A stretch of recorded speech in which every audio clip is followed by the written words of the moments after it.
Welcome to Power Basics, how to quickly build a non-polar capacitor. This video covers essential field skills for professional electricians.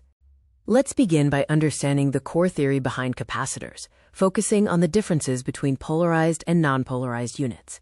Standard electrolytic capacitors are polarized and designed for DC circuits. If connected backward, they risk overheating or exploding. Non-polarized capacitors are essential for AC circuits, like motor starting and signal filtering, as they handle current flow in both directions.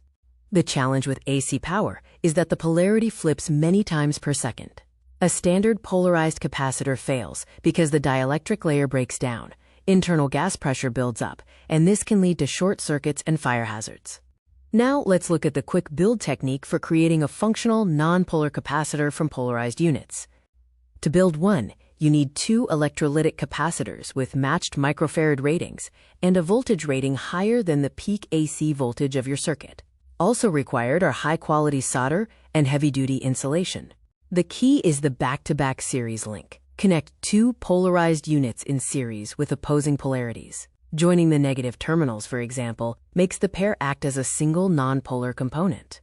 One capacitor blocks the reverse current for the other during each half cycle. The secret is connecting two polarized units in series with opposing polarities. Joining the negative terminals together makes the pair act as a single non-polar component. One capacitor blocks the reverse current for the other during each half cycle. When you connect two identical capacitors in series, the total capacitance is halved. For example, two 100 microfarad capacitors joined back-to-back result in a 50 microfarad non-polar unit, which is 50% of the original value. For safety, always use capacitors rated for the peak voltage, which is RMS times 1.414. For instance, 120 volts AC requires a minimum 250 volts DC rated capacitor. In an emergency field case, if a motor start capacitor is blown and you don't have a 50 microfarad non-polar unit, you can build one from two 100 microfarad polarized electrolytics found in DC power supplies.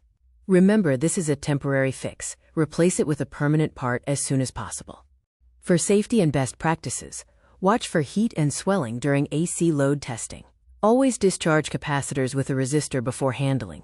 Finally, insulate the entire assembly, as the metal cans can be live. In summary, remember the C/2 capacitance rule and always watch your peak voltage. Stay safe, work smart, and apply these power basics.